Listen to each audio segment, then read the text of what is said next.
Cette salle me semble riche de sens. Elle s'intègre dans la rénovation du hall des sports, un bâtiment emblématique de la commune, qui a plus d'un demi-siècle maintenant. Cette rénovation a été réalisée dans le style architectural de l'ancien bâtiment. Elle est donc respectueuse du passé, tout en apportant modernité et dynamisme. Nous nous efforçons de construire, moderniser et faire évoluer, tout en nous basant sur le passé. C'est grâce à des partenariats que nous nous efforçons maintenant depuis 4 ans de moderniser la commune. Ce fut d'abord avec le parc aquatique. Avec un contrat signé en 2016, ce sont plus de 4 millions d'euros investis en 3 ans. En 2018, ce fut encore un nouveau toboggan et 800 000 euros d'investissement. En 2018, ce fut également un nouveau contrat pour le golfe de Seignos, qui prévoit 3 millions d'euros d'investissement et une rénovation totale de l'équipement. Les berlinoises, les cheminements, le practice. Les travaux ont d'ores et déjà commencé et c'est un équipement entièrement rénové que nous aurons dans 3 ans. Ces partenariats ont permis de rénover la commune sans s'endetter. Depuis 4 ans, la commune a pu se désendetter, comme nous l'avions prévu. Je ne dirais pas que la situation financière est bonne, étant donné que nous sommes toujours tributaires de décisions financières à la fois de l'État et d'autres organismes et collectivités, mais dans tous les cas, la situation s'est nettement améliorée. En 2019, nous poursuivons la rénovation de la commune avec l'aménagement de l'entrée de plage du Penon, ainsi que la création d'une balade sur la dune. Ce sera un chantier marquant et structurant pour la commune, le Penon symbolisant l'aspect désuet et suranné de la station, héritage des années 60. Il s'agit du premier chantier du projet Seignos 2030, lancé pour rénover intégralement la commune. Outre l'entrée de plage, le projet Seignos 2030 contient plusieurs axes. Le cœur de Penon et sa restructuration afin d'en faire un espace piéton et aménagé. Nous poursuivons notamment l'achat des locaux du Forum, cet espace inesthétique situé à l'entrée de plage du Penon et dont la maîtrise communale permettra seule de faire avancer ce dossier. La valorisation des étangs est également un axe majeur du projet Seignos 2030. Les études sont en cours et au plus tard en 2020, le projet sera réalisé de mise en place des nouveaux aménagements. Les étangs sont un atout naturel et touristique pour la commune. C'est pourquoi nous avons rénové il y a 2 ans le pavillon d'accueil de la réserve naturelle de l'étang Noir. En cette fin d'année, le département a enfin répondu à nos sollicitations, qui étaient multiples, de rénover la muséographie de la réserve naturelle. L'objectif est d'en faire un lieu d'information et de pédagogie beaucoup plus pertinent. Ainsi, certains cheminements seront rénovés avant l'été et surtout, un vrai parcours découverte de la réserve sera mis en place. C'est un outil touristique majeur de la commune. La rénovation de la commune a pour objectif d'accroître globalement l'activité. Nous comptons également sur les activités économiques. Ainsi, la construction du hall du Penon sera un projet important de l'année 2019. Elles vont apporter un attrait supplémentaire à la partie océane de la station, un espace marchand, un lieu de vie et de rencontre. C'est dans la même veine que la création des commerces en centre-bourg ont été lancés. Les travaux du bâtiment du Pouille ont débuté cette semaine. Dès cet été, ce sont 4 nouveaux commerces qui viendront enrichir l'offre marchande du bourg. Ce projet résulte de la réelle volonté de la commune de créer un centre-bourg, de développer des commerces, de recréer un esthétisme et une vie de village. Au-delà des projets ayant vocation à accroître l'attractivité de la commune, le cœur de la politique communale doit être de préserver et d'améliorer le cadre de vie des habitants. Pour cela, nous développons des services, notamment auprès des parents.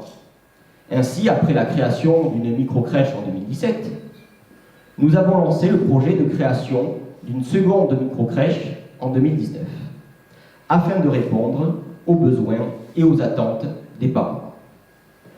Nous lançons également le projet de création d'un nouveau centre de loisirs qui se situera côté océan. Nous nous efforçons d'œuvrer pour chacun d'entre vous aux différentes étapes de la vie. Pour les jeunes, après la création de l'espace jeune et du City Stade il y a 2 ans, le projet phare de l'année 2018 a été la création d'un nouveau skatepark en centre-bourg. Dès le mois de janvier, l'espace jeune a intégré leurs nouveaux locaux, dans la pièce juste derrière moi, un nouvel espace aménagé avec des jeux et notamment un billard. En 2019, pour les jeunes et les moins jeunes, nous créerons un nouvel espace de glisse à l'entrée de la plage du Penon. Nous pensons également à nos aînés, pour lesquels nous souhaitons créer une résidence-service. Les demandes pour ce type d'équipement sont nombreuses. Il est vrai qu'aujourd'hui, l'État a stoppé la création de nouvelles places en EHPAD. Le maintien à domicile est un enjeu majeur des prochaines années. La commune a également son rôle à jouer avec le département. Puis nous poursuivons la rénovation et la création de nouveaux équipements sur l'ensemble de la commune. Après le local pour le club de surf Lou Surfou en 2017, nous avons inauguré en 2018 la maison de la chasse, la maison des associations est sortie de terre, le hall des sports juste à côté est en cours de rénovation, avec notamment l'aménagement d'une salle qui servira occasionnellement à accueillir les conseils municipaux, car à partir de 2020, l'actuelle salle de conseil municipal sera trop petite. Nous préférons investir dans la rénovation des équipements, comme le mur à gauche, qui sera achevé fin février. Le mur à gauche, juste à côté, sera profondément rénové. Avec ce nouvel équipement, nous soutiendrons l'association de pelote qui a vocation à relancer une école de pelote sur la commune. C'est important car il s'agit d'un sport emblématique à Sénios. Pour le club de tennis, la création de 2 terrains de tennis couverts sera achevée dans quelques semaines. Ces équipements sont d'autant plus nécessaires que la commune grandit. Je sais que certains d'entre vous sont inquiets, notamment au regard de la croissance des habitations et des résidences. Aujourd'hui, de nombreux nouveaux logements sont en construction et laissent présager que nous allons rapidement atteindre les 5000 habitants au niveau de la commune. Près de 100 logements seront livrés en 2019. Les travaux pour une livraison de plus de 200 logements en 2020 sont en cours. Plusieurs résidences sont déjà lancées pour sortir de terre en 2021. Comme nous l'avons déjà expliqué, la croissance récente des résidences consiste à urbaniser des parcelles actuellement constructibles, qui le sont déjà depuis de nombreuses années, puisque le PLU actuel date de 2005. Il s'agit simplement, pour des propriétaires, d'user de leur droit à construire. Et c'est leur droit. Néanmoins, la croissance de la commune va se poursuivre, car le nouveau plan local d'urbanisme est en cours d'élaboration par l'intercommunalité Max et prévoit l'ouverture d'une dizaine d'hectares à l'urbanisation. Cette expansion est nécessaire, car les demandes de logement sont très nombreuses, mais elle doit être raisonnable et doit préserver le paysage séniocé. La densification ne doit pas être trop forte et surtout la végétation préservée. Dans le cadre de l'élaboration du nouveau PLU, nous optons pour certains choix. Figer l'urbanisation côté océan, sacraliser la zone forestière entre le bourg et l'océan. Les espaces boisés sont partie intégrante de notre commune. Le couvert forestier est caractéristique de l'identité de notre commune. Malgré les nombreuses aiguilles de pin que cela génère et qui déplaisent à certains, mais nous sommes dans les Landes, aurais-je envie de dire, il est absolument nécessaire de le préserver. L'élaboration du PLU est un moment important car il a vocation à figer le développement de la commune pour les 15 prochaines années. C'est pourquoi nous organiserons prochainement une réunion publique sur le sujet. Il est important de pouvoir échanger, diffuser de l'information, discuter. C'est dans cet objectif que nous avons développé de nombreux moyens de communication depuis 4 ans. Nous souhaitons ainsi répondre aux besoins et aux attentes des habitants.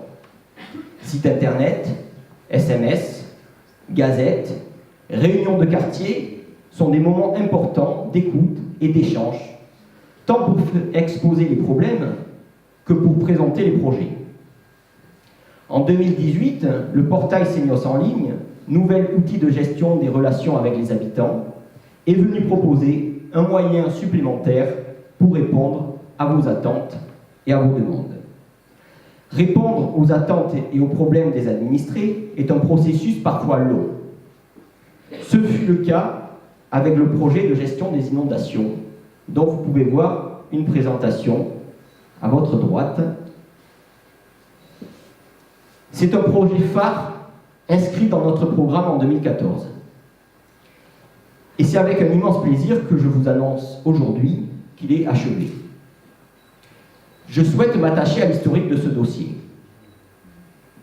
Certains quartiers de la commune ont connu d'importants épisodes d'inondation de manière récurrente en 2001, 2013, 2014, des dizaines d'habitations et d'équipements publics inondés. Certains riverains ne pouvant plus accéder à leurs habitations pendant plusieurs semaines. Suite aux inondations de 2001, la commune avait été condamnée à payer des dommages et intérêts. En avril 2014, nous avons lancé une étude pour comprendre le phénomène qui a abouti à l'élaboration d'une solution. Pendant près de 4 ans, cela a été un long chemin de croix pour obtenir les autorisations, car le projet consiste à rabattre la nappe phréatique, c'est-à-dire de manière simplifiée, il s'agit de pomper et de renvoyer tout ça dans l'océan. Il s'agit d'accélérer un processus naturel d'écoulement de la nappe phréatique. Ce projet, c'est 4 forages, 6 km de réseau, un rejet en mer, une capacité de 1200 m3 jour. Un projet complexe qui se situe à la confluence de multiples réglementations. Loi sur l'eau, Code de l'environnement, Code maritime. C'est un projet qu'il a fallu défendre pour avoir les autorisations. Lorsque l'on veut qu'un projet avance, il faut se démener, le présenter, l'argumenter, le porter, le défendre. Prendre son dossier et aller le présenter à Paris, le défendre auprès de l'Adréal à Bordeaux, le défendre auprès de la DDTM à Mont-de-Marsan. Ce fut long et laborieux, mais c'est bon. Je ne vous cacherai pas mon émotion, car des dizaines de Seignossais étaient dans l'attente de ce projet depuis bien longtemps. Des habitants qui n'ont pas pu accéder à leur logement ou utiliser leur sanitaire pendant des semaines, et cela à plusieurs reprises. En 2014, j'avais reçu nombre d'entre eux, démunis face à cette eau qui s'infiltre partout, impossible à stopper. Et j'avouais à l'époque l'impuissance de la commune. Ce n'est plus le cas aujourd'hui. Comme vous le voyez, les projets lancés sont nombreux, et c'est avec vous que nous les mènerons à bien. Il ne faut pas hésiter à remonter des idées, émettre des avis, faire des commentaires. Nous n'avons pas prétention à tout réussir, et nous pouvons réétudier des projets lorsque c'est nécessaire. Chacun d'entre vous avait des projets en cours. Je vous souhaite à tous un franc succès dans leur réalisation et de la réussite. Que cette année vous apporte à tous le meilleur. Je vous souhaite une excellente année, à vous, à vos familles et à vos proches. Merci.